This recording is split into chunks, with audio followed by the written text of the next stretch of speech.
Assalamualaikum warahmatullahi wabarakatuh. Perkenalkan, nama saya Munawar Aziza dengan NIM F1B021082.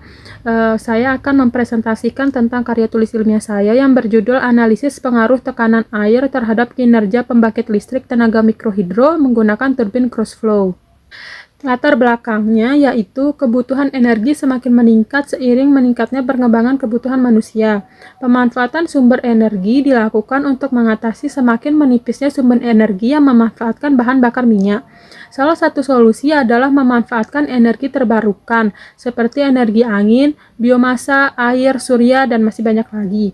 Oleh karena itu, dikembangkanlah pembangkit listrik skala kecil yang disebut pembangkit listrik tenaga mikrohidro atau PLTMH yang diharapkan mampu mensuplai energi listrik sampai ke rumah warga. Dengan PLTMH ini diharapkan masyarakat mampu meningkatkan kesejahteraan hidupnya dan melaksanakan beberapa aktivitasnya dengan mudah. Rumusan masalah ada 3, yaitu yang pertama, bagaimana prinsip kerja pembangkit listrik tenaga mikrohidro. Yang kedua, apa saja komponen yang ada pada pembangkit listrik tenaga mikrohidro. Dan ketiga, bagaimana hubungan tegangan dan kuat arus aliran air pada pembangkit listrik tenaga mikrohidro.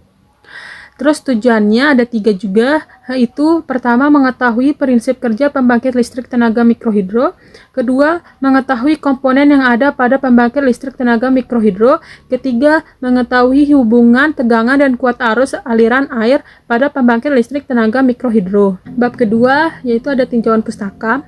Saya mengambil dari 3 peneliti, yaitu pertama ada Nurdin pada 2017. Ia berpendapat bahwa pembangkit listrik tenaga mikrohidro atau PLTMH adalah pembangkit listrik berskala kecil, yaitu kurang dari 100 kW yang memanfaatkan tenaga atau aliran air sebagai sumber penghasil energi.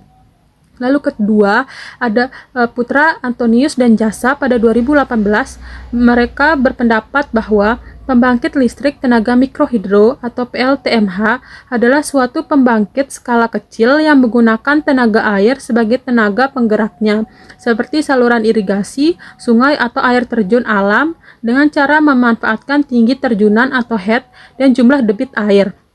Lalu yang terakhir yaitu Noto Sujono pada 2002, ia berpendapat bahwa PLTMH adalah pembangkit listrik yang menggunakan tenaga air sebagai media utama untuk penggerak turbin dan generator. Tenaga mikrohidro dengan skala daya yang dapat dibangkitkan yaitu 5 kW hingga 50 kW. Dasar teori. Mikrohidro adalah pembangkit listrik tenaga air skala kecil dengan batasan kapasitas antara 5 kW sampai 1 MW per unit. Ada penggolongan yang memilah sistem pembangkit listrik tenaga air skala kecil menjadi 3, yaitu mini hidro dengan kapasitas 100 kW sampai dengan 1 MW. Lalu ada mikrohidro dengan kapasitas antara 1 sampai 100 kW, dan terakhir ada pikohidro dengan kapasitas dari beberapa watt sampai dengan 1 kW. Secara umum, unit mikrohidro terdiri dari beberapa komponen, yaitu yang pertama ada bendungan, kedua saluran terbuka, ketiga bak penenang, keempat pipa pesat atau penstock, kelima turbin dan rumah turbin, dan yang terakhir ada jaringan kabel dan instalasi kabel rumah. Saya akan menjelaskan beberapa komponen yang dibutuhkan pada pembangkit listrik tenaga mikrohidro secara singkat. Yang pertama adalah aliran air sungai, yaitu mikrohidro membutuhkan ketersediaan air dan beda ketinggian. Karakter utama aliran sungai yang paling berpengaruh adalah debit aliran dan kemiringan sungai. Dapat dilihat pada gambar di samping. Lalu kedua ada bendungan. Bendungan dibuat untuk beberapa tujuan. Itu pertama untuk menaikkan permukaan air, kedua mengarahkan aliran, ketiga membagi aliran. Lalu ketiga adalah saluran terbuka. Saluran terbuka dibuat untuk mendapatkan perbedaan ketinggian yang optimal untuk mengalirkan air sungai dari bendungan menuju bak penenang. Dapat dilihat pada gambar di samping juga. Lalu yang keempat ada bak penenang atau forebay. Bak penenang berfungsi sebagai penghubung antara saluran terbuka dengan pipa pesat, sekaligus sebagai penampung air dalam volume yang stabil pada suatu posisi dengan beda tinggi tertentu dari posisi turbin. Dapat dilihat pada gambar di samping. Lalu kelima adalah saluran tertutup atau pipa pesat, penstock. Saluran tertutup merupakan media pengaliran air dari bak penenang ke turbin dalam debit yang stabil. Dapat dilihat pada gambar di samping juga. Lalu ada turbin, yaitu pada turbin aliran air diubah menjadi energi kinetik yang akan memutar kincir. Dengan belt pulley pada rotor atau kincir dihubungkan dengan pulley pada generator yang akan mengubah putaran yang dihasilkan menjadi energi listrik. Prinsip kerja PLTMH, yaitu pertama membangun bendungan terlebih dahulu untuk mengatur aliran air yang akan dimanfaatkan. Bendungan akan dilengkapi dengan pintu air dan filter untuk mencegah kotoran atau endapan lumpur masuk ke dalam. Di dekat bendungan dibangun bangunan pengambil atau intake. Kemudian dilanjutkan dengan pembuatan saluran pembawa untuk mengalirkan air dari intake. Lalu, saluran itu dilengkapi dengan saluran pelimpah pada setiap jarak tertentu untuk mengeluarkan air yang berlebih. Saluran bisa berupa saluran terbuka atau saluran tertutup.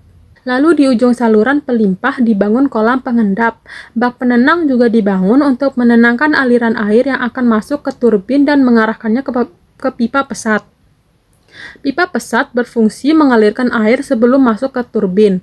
Di dalam pipa pesat, energi potensial air kolam penenang diubah menjadi energi kinetik yang akan memutar roda turbin, sehingga akan menghasilkan energi listrik dan dapat menyalurkannya ke rumah-rumah warga sekitar.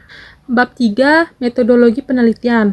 Memakai dua alat. Yang pertama yaitu turbin crossflow. Turbin crossflow adalah tipe turbin dengan rotor berbentuk seperti tabung horizontal. Turbin ini mempunyai arah aliran yang tegak lurus dengan sumbu turbin, sehingga cocok dengan penelitian ini. Lalu kedua yaitu perencanaan untuk membuat pipa pesat. Pipa pesat mempunyai fungsi untuk mengalirkan air dari bak penenang menuju turbin. Data yang menunjang dalam perencanaan pipa pesat yaitu luas penampang air yang akan keluar dari sebuah bak penenang sebelum masuk ke pipa pesat. Bab 4, hasil dan pembahasan. Pemakaian jenis turbin crossflow lebih menguntungkan dibandingkan dengan penggunaan kincir air maupun jenis turbin mikrohidro lainnya. Penggunaan turbin ini untuk daya yang sama dapat menghemat biaya pembuatan sampai 50% dari penggunaan kincir air dengan bahan yang sama. Penghematan ini dapat dicapai karena ukuran turbin crossflow lebih kecil dan lebih kompak dibanding kincir air. Lalu, peningkatan tekanan air akan menyebabkan kinerja pada putaran turbin semakin cepat dikarenakan adanya gaya dorong air yang kuat keluar dari saluran pipa mengenai sudu turbin. Semakin tinggi air yang mengalir pada pembangkit, maka arus yang dihasilkan juga semakin besar. Semakin tinggi jarak ketinggian air, maka semakin besar tekanan hidrostatis air yang menabrak sudu turbin, yang menyebabkan adanya aliran laminar sehingga turbin dapat berputar dengan cepat. Tekanan aliran air yang cepat menghasilkan torsi yang dihasilkan semakin tinggi. Bab 5, penutup. Kesimpulan yang dapat diambil dari penelitian ini yaitu semakin tinggi jarak air yang mengalir melalui pembangkit PLTMH, maka dapat mempengaruhi kecepatan turbin dikarenakan adanya tekanan hidrostatik yang besar. Tekanan hidrostatik yang besar dapat mengakibatkan nilai tegangan dan kuat arus yang tinggi. Jika dilihat pada karakteristik hubungan tegangan dengan kuat arus, maka besar tegangan yang dihasilkan sebanding dengan kuat arus yang dihasilkan oleh pembangkit. Sekian dari saya, semoga pembahasan yang saya sampaikan dapat bermanfaat bagi kita semua. Terima kasih. Wassalamualaikum warahmatullahi wabarakatuh.